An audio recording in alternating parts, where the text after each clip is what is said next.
Assalamu alaikum wa rahmatullah, mon frère, ma sœur. Ce que tu vas entendre maintenant n'est pas un simple rappel.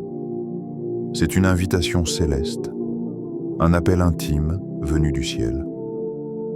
Alors, avant de plonger dans ces instants bénis, prends une seconde. Abonne-toi, partage cette vidéo et écris en commentaire un mot, une phrase, un ressenti qui te vient du cœur. Peut-être que ton mot réveillera la foi d'un autre. Et reste bien jusqu'à la fin, car une surprise spirituelle t'attend. Quelque chose qui, bi-idnillah, marquera ton âme. Maintenant, écoute.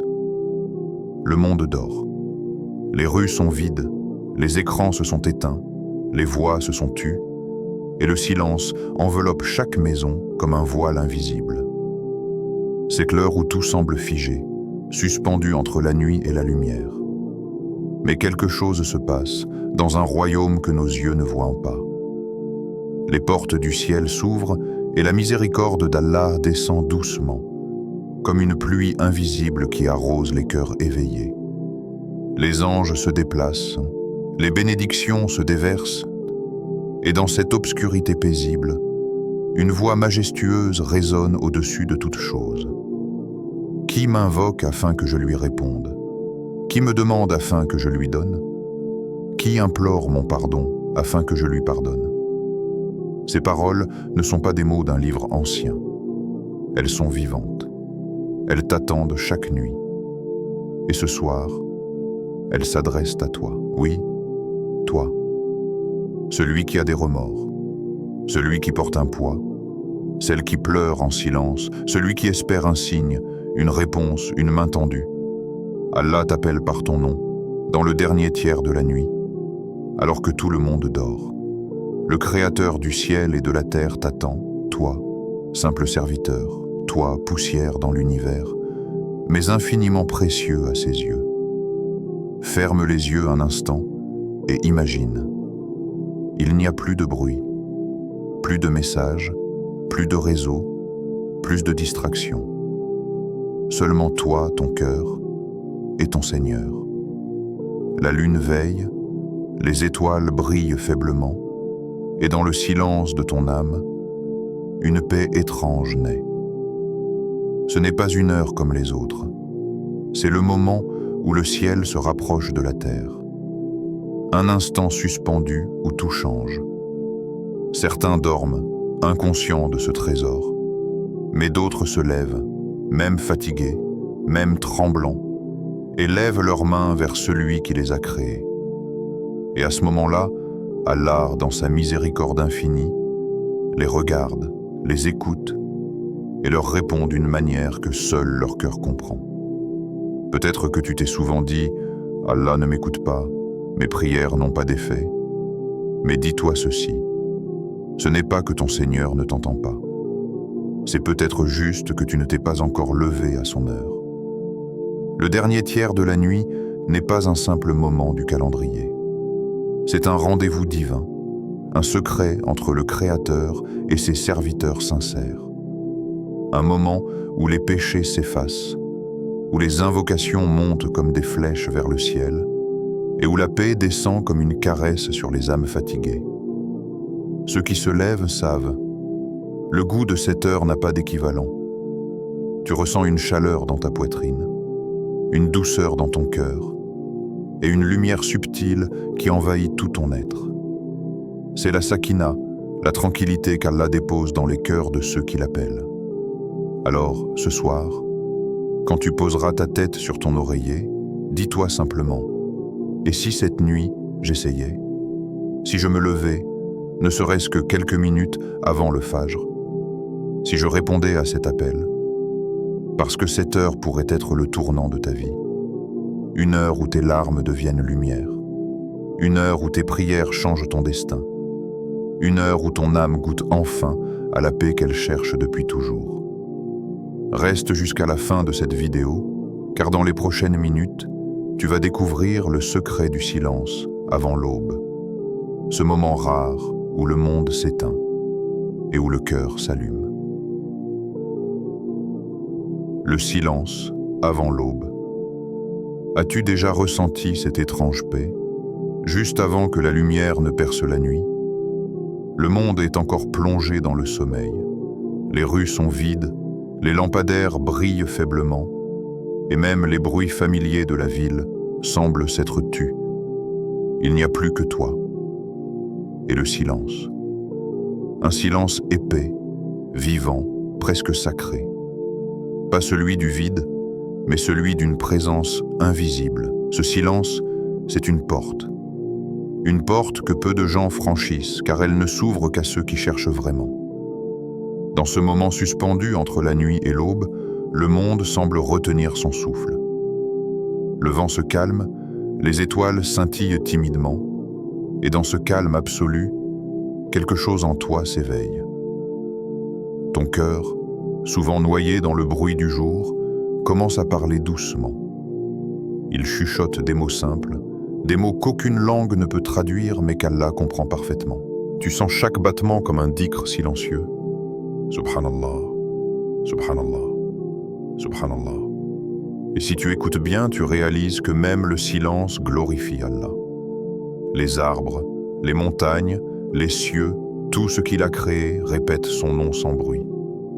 Et à cet instant précis, tu rejoins cette symphonie invisible. Le silence avant l'aube n'est pas vide. C'est un espace rempli de présence, une parenthèse où l'âme retrouve son souffle. Les soucis s'effacent comme la brume devant le soleil, les peurs s'adoucissent et les blessures se taisent pour laisser place à la paix. Les pieux prédécesseurs disaient « Le dernier tiers de la nuit est la lumière du cœur ». Car dans ce calme, chaque prosternation devient un refuge. Chaque larme devient un secret confié à Allah. Ce n'est plus une prière faite par devoir, mais un murmure d'amour, un retour à celui qui ne dort jamais. Dans ce silence, tu découvres que tu n'as jamais été seul. Même quand tu pensais que tout le monde t'avait oublié, même quand tu pleurais dans le noir, Allah t'écoutait. Il attendait simplement que tu viennes à lui dans cet instant que le monde ignore. La prière du dernier tiers n'est pas toujours longue. Parfois, elle tient en une seule phrase dite du fond du cœur. « Ya Allah, j'ai besoin de toi ». Et cette phrase, dite dans la sincérité de la nuit, a plus de poids qu'un océan de paroles mécaniques. Car à cette heure, Allah n'écoute pas tes mots. Il écoute ton cœur. Assieds-toi, éteins tout. Pas de téléphone, pas d'écran, pas de distraction. Ferme les yeux, respire doucement et laisse ton âme parler. Dis simplement « Subhanallah, Alhamdulillah, Allahu Akbar ». Ces mots, dans la nuit, ne montent pas seulement au ciel. Ils nettoient ton cœur, ils apaisent ton esprit et ils déposent en toi une lumière invisible. Les savants disaient « Celui qui goûte à la prière de la nuit ne peut plus s'en passer. » Parce qu'il a trouvé là quelque chose que rien d'autre n'offre. Un goût de paix, un parfum d'éternité. La nuit devient son refuge. Le silence devient son compagnon. Et chaque aube devient un nouveau départ. Dans ces instants, tout devient clair. Tu comprends pourquoi tes journées sont lourdes quand tu oublies Allah et légères quand tu l'invoques avant le lever du soleil. Tu comprends que ce n'est pas la fatigue du corps qui t'épuise, mais la distance du cœur. Et tu réalises que le véritable repos, ce n'est pas le sommeil, c'est la prosternation. Imagine-toi maintenant, seul dans ta chambre, ton tapis posé, ta tête inclinée vers la terre. Tu ne parles pas à un être humain, tu parles au Créateur du temps, à celui qui détient ton souffle, à celui qui a guidé ton cœur jusqu'ici, à celui qui t'a choisi parmi tant d'autres pour l'évoquer dans la nuit. Le monde dort, mais toi, tu vis. Tu vis dans la lumière de l'instant, dans l'intimité du secret, dans la douceur de sa présence. Et dans ce silence avant l'aube, tu goûtes enfin à ce que ton âme cherche depuis toujours. La paix d'être entendu, compris et aimé par Allah. L'intention qui change tout. Tout commence par une intention, un battement dans le cœur, une pensée discrète. Avant même l'acte, avant même la prière, il y a une direction intérieure, une graine invisible que seul Allah voit. Le prophète a dit « Les actions ne valent que par leurs intentions ». Et dans cette simple phrase se cache un secret que beaucoup oublient. Tu peux être récompensé avant même d'avoir agi. Tu poses ton réveil en disant « Ya Allah, aide-moi à me lever pour t'adorer ». Et même si la fatigue te retient, si ton corps reste immobile, si ton réveil sonne et que tu n'y arrives pas, Allah t'a déjà inscrit une bonne action, parce que ton cœur a voulu. Et Allah regarde le cœur avant les gestes. Quelle miséricorde immense! Même ton intention sincère, même ton espoir devient une adoration. L'intention est une lumière cachée dans le cœur. Quand elle est pure, elle éclaire tout ce que tu fais. Tu peux accomplir un acte minuscule, un simple sourire, un verre d'eau offert, une parole douce. Et si ton intention est pour Allah, cet acte devient plus lourd que des montagnes d'adoration. Mais une action grandiose, faite pour être vue, devient vide, sans poids, comme une feuille morte emportée par le vent. C'est pourquoi les pieux prédécesseurs disaient « Nous avons appris à corriger nos intentions plus encore qu'à corriger nos actions. » Parce que tout dépend d'elle. Elle est le fil invisible qui relie ton cœur à Allah. Sans elle, l'acte est une coquille vide. Avec elle, le plus petit effort devient immense. Regarde comme Allah est généreux. Tu dors avec une intention sincère. Je veux me lever pour prier. Et si tu n'y arrives pas, tu es récompensé quand même. Mais si tu te lèves vraiment, ta récompense est multipliée. C'est comme si Allah disait « Je vois ton effort, même quand tu tombes. Je compte ta volonté, même quand tu échoues. Ce que tu fais par amour pour lui ne se perd jamais. Chaque jour, avant de dormir, fais de ton cœur un jardin d'intention. Dis-toi, je vais dormir pour reprendre des forces afin d'adorer Allah demain. Et ton sommeil devient un acte d'adoration. Dis-toi, je vais travailler pour subvenir à mes besoins licites et aider ma famille. Et ton travail devient une sadaka. Dis-toi, je vais être patient avec mes proches pour plaire à Allah. Et ta patience devient un acte de foi. Chaque intention sincère est comme une graine plantée dans l'invisible. Tu ne vois pas tout de suite le fruit, mais Allah le voit pousser. Et un jour, tu récolteras des bénédictions auxquelles tu ne t'attendais même pas. Quand ton intention est claire, même les épreuves changent de visage. Tu ne dis plus « Pourquoi moi ?» Tu dis « Qu'est-ce qu'Allah veut m'apprendre ?» Et ton cœur s'apaise. Tu comprends alors que rien n'est perdu, que chaque instant de douleur, chaque larme, chaque effort a une valeur éternelle si ton intention est sincère. Même ta lutte contre la paresse devient un acte d'adoration. Même ton envie de mieux faire, ton regret d'avoir manqué une prière, ta honte d'un péché passé, tout cela devient des graines que la miséricorde d'Allah arrose. Alors, avant de poser ton réveil ce soir, fais une seule chose. Parle à ton cœur. Dis-lui, demain je veux me lever pour Allah. Pas pour prouver, pas pour paraître, mais simplement pour l'aimer, pour l'honorer, pour lui dire merci. Même si tu n'y arrives pas encore, même si ce n'est qu'un début, ton intention sincère a déjà ouvert une porte dans le ciel. Et Allah, dans sa tendresse infinie, attend juste que tu franchisses le seuil. Les actes qui illuminent la nuit. Quand tu réussis à te lever, même pour quelques instants, le monde autour de toi dort encore. Mais les portes de la lumière s'ouvrent. C'est comme si une armée d'anges t'entourait, portant ta prière vers le ciel. Le silence de la nuit devient une mélodie, et ton cœur, un temple où la foi s'éveille. Cette heure n'est pas ordinaire. Elle est un secret entre toi et Allah. Une heure où chaque mot, chaque souffle, chaque prosternation porte une valeur que seule l'éternité peut mesurer. Et dans cette heure bénie, il y a 4 joyaux, 4 trésors, que le croyant découvre un à un comme un chercheur d'or dans l'obscurité. 1. La prière de la nuit, Tahajjud. La Tahajjud, c'est le cœur battant de la nuit. C'est l'acte des âmes éveillées, des cœurs amoureux d'Allah. Quand tu poses ton front sur le sol, il n'y a plus de fierté, plus d'ego, plus de peur. Tu deviens simple, vrai, transparent devant ton Seigneur. Le prophète a dit « La meilleure prière après les prières obligatoires est la prière nocturne. » Mais cette prière n'est pas qu'un acte mécanique, c'est une rencontre. Chaque raka est une confession, chaque prosternation une larme silencieuse. Tu parles à celui qui connaît tes secrets les plus profonds. Tu ne lui caches rien car tu sais qu'il a vu ce que les gens ne voient pas. Et dans ce moment d'humilité absolue, tu sens ton cœur s'alléger, comme si chaque sajda effaçait un poids invisible.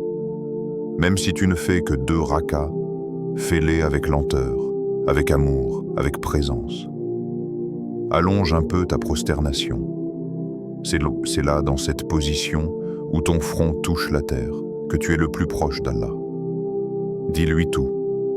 Dis-lui tes fautes, tes blessures, tes espérances. Pleure si tu peux. Et si les larmes ne viennent pas, laisse ton silence parler pour toi. La prière de la nuit, c'est la lumière des croyants sincères. C'est elle qui donne au visage une douceur que rien ne peut imiter. C'est elle qui nourrit l'âme quand la foi s'affaiblit. Les pieux prédécesseurs disaient « Celui qui goûte à la prière de la nuit trouve dans la journée une force que nul ne peut comprendre. » Essaye, ne serait-ce qu'une fois. Même si tu trembles, même si ton esprit divague. Une prosternation à cette heure vaut 1000 prières faites distraitement au milieu du bruit. 2. La lecture du Coran quand le monde dort, le Coran devient encore plus vivant. Chaque verset résonne dans le silence comme un souffle divin. Chaque mot descend dans ton cœur comme une lumière douce. Tu n'as pas besoin de lire longtemps. Parfois, une seule sourate suffit. Récite-la lentement, comme si Allah te parlait directement. Lise pour comprendre, pas seulement pour prononcer. Chaque lettre du Coran est un miroir dans lequel ton âme se reflète. Et quand tu lis, imagine.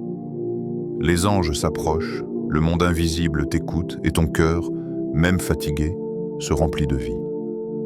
Le prophète a dit « Celui qui récite le Coran avec difficulté aura une double récompense. Alors n'aie pas peur de lire lentement. Même si ta langue bute sur les mots, même si ton arabe est hésitant, chaque effort est compté. Chaque syllabe est une perle dans ton livre de bonnes actions. Essaie de lire Al-Ikhlas, Al-Falak, An-Nas. Elles protègent ton âme et apaisent ton cœur. Ou bien récite les 2 derniers versets de Sourate Al-Baqarah, car le prophète a dit qu'ils suffisent à celui qui les lit la nuit. Quand tu récites, ne cherche pas la perfection sonore. Cherche la connexion. Chaque mot du Coran porte une énergie spirituelle qui transforme les cœurs, même sans qu'on s'en rende compte. Ferme les yeux après ta récitation et laisse ces versets se répéter dans ton esprit. Tu sentiras une chaleur monter du cœur à l'âme. C'est la lumière du livre d'Allah qui s'installe en toi. 3. Les invocations, du'as. Puis vient le moment le plus tendre, le plus intime, les du'as. À ce moment, Allah t'écoute. Pas comme les hommes écoutent distraitement, mais avec une attention infinie. Le prophète a rapporté que ton Seigneur dit « Demande et je te donnerai ». Alors demande. Demande tout. Demande ce que ton cœur n'a jamais osé formuler. Demande le pardon, la guérison, la foi, la force. Dis-lui « Ya Allah, guide-moi. Ya Allah, apaise mes peurs. Ya Allah, éloigne-moi du péché. Ya Allah, rapproche-moi de toi, tu peux pleurer, parler, rester silencieux. Peu importe. Car même ton soupir est entendu. Et sais-tu ce qu'il y a de magnifique? C'est que même si tu ne reçois pas ce que tu demandes, Allah t'accorde toujours quelque chose de meilleur.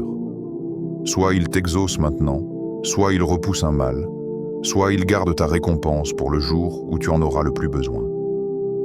Ne crois jamais qu'une invocation se perd. Chaque dua monte comme une flèche vers le ciel. Et Allah, dans sa sagesse, choisit le moment parfait pour te répondre. Certains des plus grands compagnons de l'islam avaient l'habitude de parler à Allah comme à un ami proche. Ils confiaient leurs joies, leurs angoisses, leurs secrets, et leur vie tout entière respirait la sérénité. Si tu savais comme ton Seigneur aime t'entendre parler à lui, tu lui parlerais à chaque instant. 4. Le dhikr. Et si tu n'as plus de force, si tes yeux se ferment, si tu ne peux plus ni prier ni lire, alors reste simplement là et souviens-toi. 10. Subhanallah. Car tu glorifies celui qui est parfait. 10. Alhamdulillah. Car tu remercies pour tout, même pour les épreuves que tu ne comprends pas encore. 10. Allahu Akbar. Car rien n'est plus grand que lui. 10. La ilaha illallah. Car tu affirmes que nul ne mérite ton adoration, sauf lui. Ces 4 mots sont plus lourds que les montagnes. Ils pèsent lourd dans la balance, même s'ils sont légers sur ta langue. Et dans le silence de la nuit, chaque mot devient une lumière. Chaque répétition efface une tache du cœur. Le dhikr, ce n'est pas un simple rappel. C'est une respiration spirituelle. Chaque fois que tu prononces un nom d'Allah, c'est ton âme qui respire. Ferme les yeux. Dis-les doucement. Laisse ces mots s'imprimer dans ton cœur. Tu sentiras que tu n'es plus seul. Tu sentiras qu'Allah est là, proche, plus proche que ta propre veine jugulaire. La baraka du matin. Et puis, le ciel commence à s'éclaircir.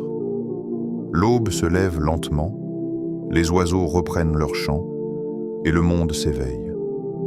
Mais pour celui qui a goûté à la prière de la nuit, le matin n'est plus un simple moment du jour. C'est une renaissance. Le prophète a dit « Ô Allah, bénis ma communauté dans ces matinées ». Ces paroles contiennent un secret. Le matin est porteur de baraka, cette bénédiction invisible qui rend chaque chose plus féconde, chaque effort plus facile, chaque action plus profonde. Quand tu commences ta journée après avoir prié, tout semble aligné. Ton cœur est calme, ton esprit clair, tes pensées légères. Ce que d'autres font en 10 heures, toi tu le fais en 3. La baraka, c'est cela. Tu fais moins, mais tu gagnes plus. Tu parles peu, mais tes mots touchent les cœurs. Tu cherches peu, mais tu trouves juste. Elle n'est pas visible, mais elle transforme tout ce qu'elle touche. Commence ta matinée par quelques instants de dhikr. Avant même de regarder ton téléphone, dis « Alhamdulillah alladhi ahyana ba'da ma amatana wa ilayhi an-nushur » Louange à Allah qui nous a ramenés à la vie après nous avoir fait mourir, et vers lui sera le retour. Puis, fais 2 rakas, même simples. Elles sont un bouclier pour toute ta journée. Après cela, prends un instant pour planifier. Note dans ton cœur, ou sur un papier, 3 intentions pour ce jour. Pas 10, pas 23. Aujourd'hui, je veux plaire à Allah. Aujourd'hui, je veux aider quelqu'un. Aujourd'hui, je veux purifier ma langue et mon cœur. Et tu verras. Tout ton jour s'articulera autour de ces intentions. Les choses se simplifieront, les obstacles deviendront des leçons, et ta fatigue se changera en force. La baraka, c'est comme une lumière que tu allumes dès le matin. Si tu la fais entrer, elle ne te quittera plus de la journée. Et même dans les difficultés, tu sentiras une paix que rien ne peut briser. Le secret, c'est de commencer ta journée avec Allah. Pas avec les messages, pas avec les écrans, mais avec le dhikr, la gratitude et la conscience de ta mission. Chaque jour est une page blanche. Tu peux la remplir d'oubli ou tu peux y écrire des prières. Tu peux courir après le monde ou tu peux marcher doucement vers ton Seigneur. Celui qui débute sa journée dans l'obéissance trouve la facilité jusque dans ses efforts. Celui qui la débute dans l'insouciance se perd souvent dans les futilités. Alors, chaque matin, avant même de sortir de ton lit, rappelle-toi.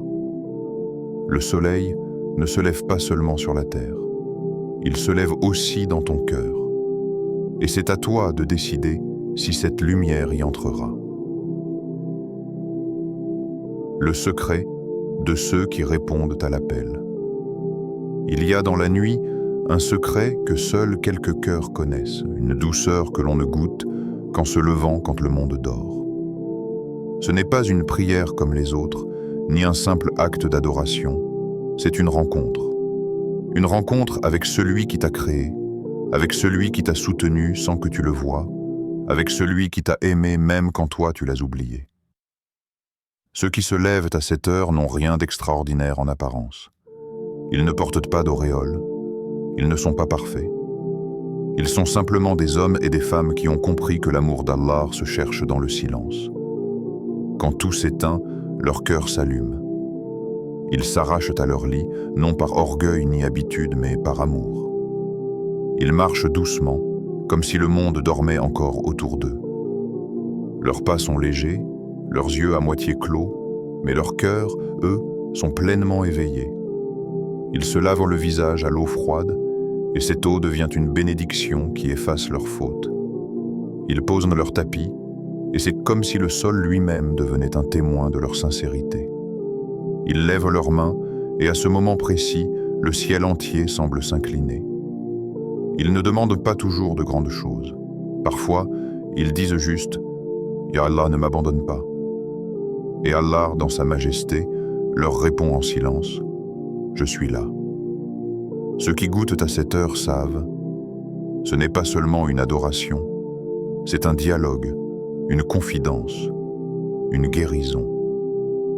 Une conversation sans mots, où les larmes remplacent les phrases, où le cœur devient langue et où l'âme parle sans voix. Tu peux t'y présenter blessé, fatigué, découragé, et repartir apaisé, réconforté, renouvelé, car Allah n'a jamais repoussé celui qui vient à lui avec un cœur sincère.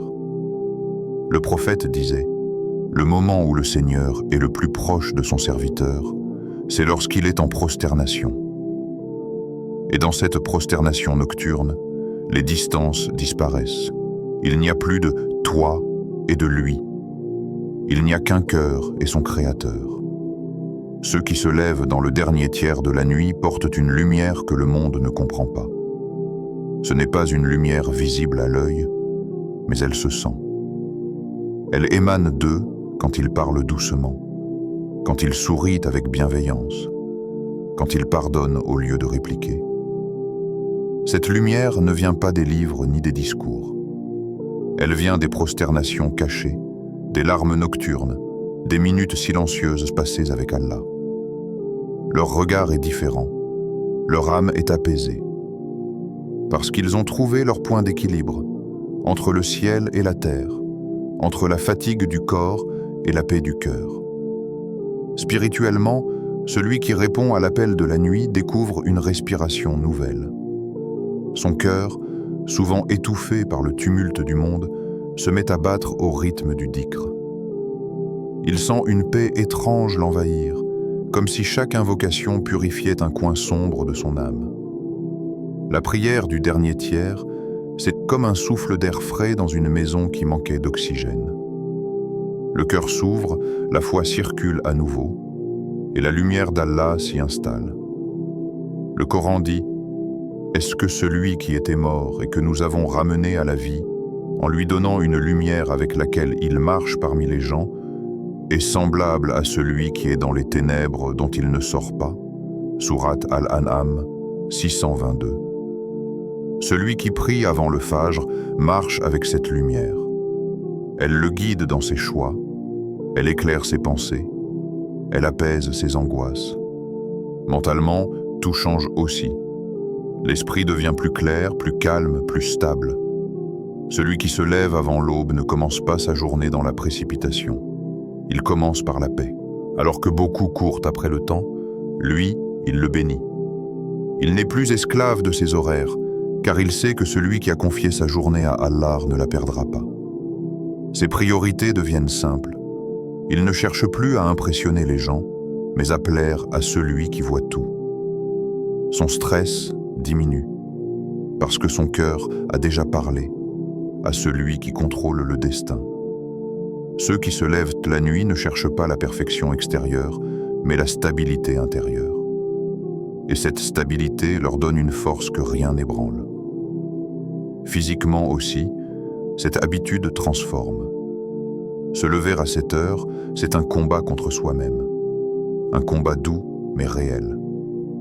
Chaque nuit, quand le réveil sonne, le nafs murmure « Dors encore un peu ». Et le cœur répond « Mais Allah m'attend ».